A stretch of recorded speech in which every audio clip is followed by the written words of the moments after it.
Hola, profesora Ibis. Este es mi presentación en video sobre lo que es el anteproyecto parcial uno. Mi tema es reflexión total interna. Mi nombre es Gabriel Núñez, estudiante de la licenciatura en docencia de física, materia física educativa. Y muy bien, reflexión total interna. Pues bueno, aquí indico cómo funcionan mis diapositivas y cómo se pueden observar.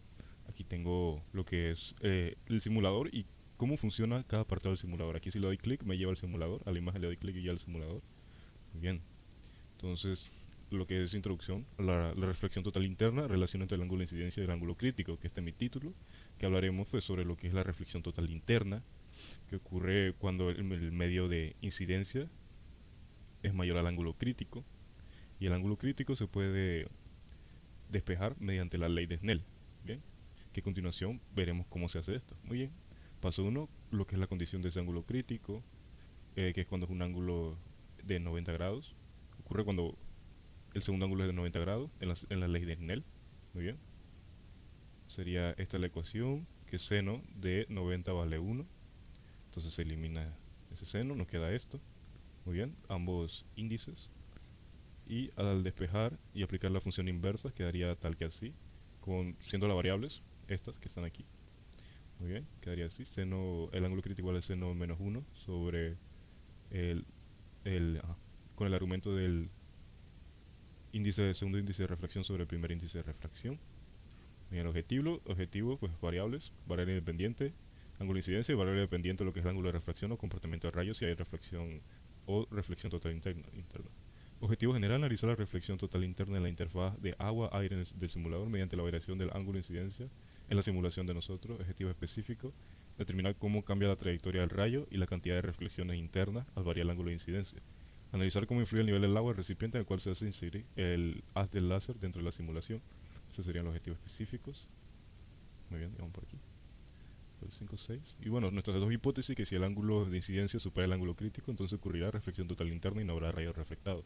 Si se modifica el nivel del agua en el recipiente, entonces cambiará el comportamiento del rayo y la aparición de la reflexión total interna. Muy bien. Ok, los procedimientos, lo que es los materiales son estos. Más que todo la computadora y el simulador y una regla digital. Y bueno, en los procedimientos, descargar a Ruler for Windows, colocar la regla en 700 píxeles, que es 700 píxeles. Cada 100 píxeles son 1,5 centímetros de una regla normal de la vida real graduada. ¿Sí? Porque esta regla lo que mide es en píxeles. Esos son píxeles lo que mide. Y colocarlo junto a la parte más baja del recipiente. ¿Ok? Vemos por aquí la 8. Procedimiento para la hipótesis uno: se mantuvo constante el nivel del agua, 250 píxeles, y se varió el ángulo de incidencia de distinto valor. En cada caso se observó el comportamiento del rayo. Se registró si ocurría reflexión total interna con los datos. Se identificó que la reflexión total interna aparece cerca de 49 grados, que es de agua-aire. Y los resultados se organizaron en una tabla para su análisis, ahorita lo mostramos. Y el procedimiento para la hipótesis 2: se mantuvo constante el ángulo del láser y se varió el nivel del agua en tres condiciones: alto, medio y bajo, que ahora mostraremos cuáles son. En cada caso se observó cómo cambiaba la trayectoria de radio, la presencia de reflexión total interna, sí o no. Los resultados se registraron y organizaron en una tabla para comprobarlos. Muy bien. Ok, la primera tabla, que sería esta, los diferentes ángulos, ángulo de reflexión y si dio o no RTI.